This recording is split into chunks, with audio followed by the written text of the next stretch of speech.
is a great book. I've read it 3 times. It's about language learning.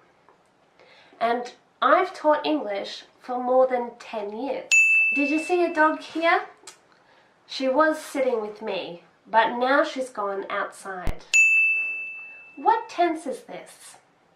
Right, present perfect. In my opinion, present perfect is the most confusing tense in English. But I think if you can learn and understand present perfect, all the other tenses just fall into place. Do you know someone who needs help with present perfect? If you do, tell them about this video. Maybe it will help them.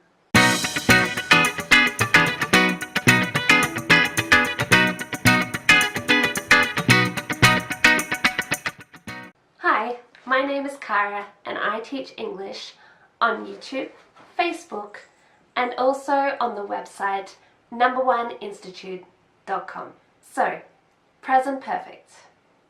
Before we talk about the use or why we use present perfect, let's look at the form. Here's the first sentence. I have read it 3 times. We've got the subject, have or has, and the past participle.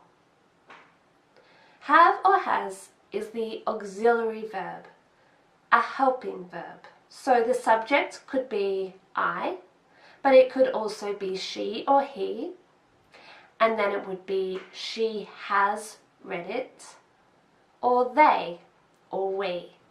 They have read it. Usually, with the subject and the auxiliary verb have or has, we make a contraction. This is especially true when we are speaking. So instead of I have read it 3 times, we say I've read it 3 times. Instead of she has read it 3 times, we say she's read it 3 times. And instead of they have read it 3 times, we say, right, they've read it 3 times. To make a present perfect sentence, you need to know the past participle of all verbs. For regular verbs, just add ed. But for irregular verbs, you need to learn the past participle of the verb 3 of these verbs. I've got a list of the 50 most common verbs here on my website. I'll put the link below. Now, let's quickly practice the form. Can you change these present sentences to present perfect? I work as a teacher. She goes to China. They eat a lot.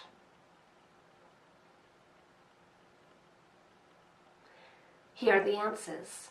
I have worked as a teacher. She has gone to China. They have eaten a lot.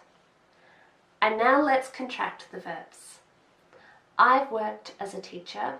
She's gone to China. They've eaten a lot. If you would like to learn more about forming questions and negatives in the present perfect, go over to our website and to this lesson, and I have a quick explanation there. If you would like another video on negatives and questions in present perfect, let me know by writing in the comments below. Now, let's talk about the meaning of the present perfect tense. Did you know there is not just one use for present perfect? And that's why it's confusing.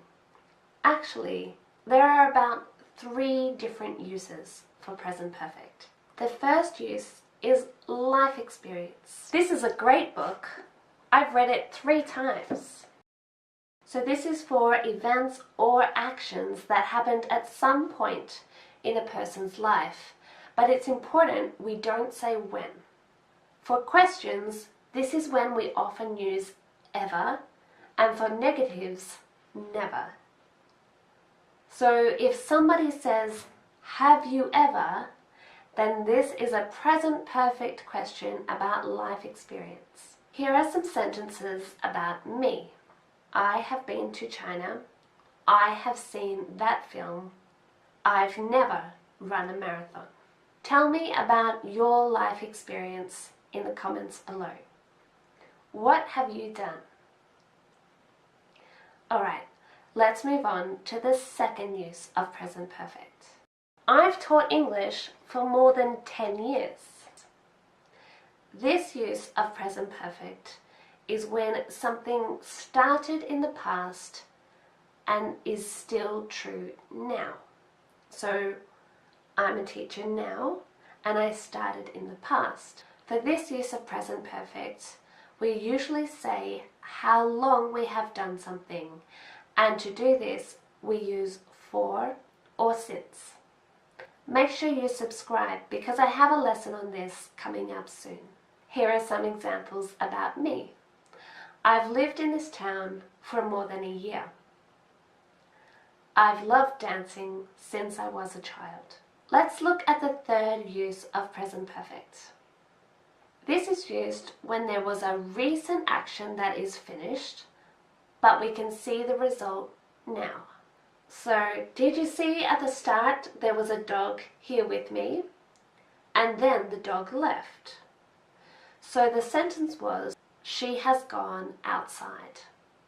Often for this tense we could also use simple past, but if we want to emphasize the result that you can see now, then we use present perfect. Here are some more examples.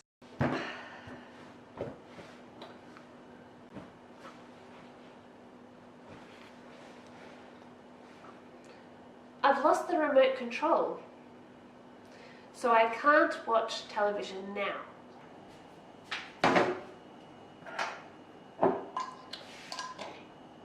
I've run out of coffee, so I can't make a coffee now.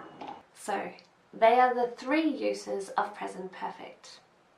So present perfect is actually talking about the past, but in all three uses they have a connection to now, to the present, and that's why it's called present perfect. So number one, life experience, an event or activity that happened in the past and it's finished, but it's still important, it's a memory I have now. Number two, an action that started in the past and is still true now. And number three, a recent action that is finished, but we can see the results now in the present. Okay, I hope this lesson is useful for you.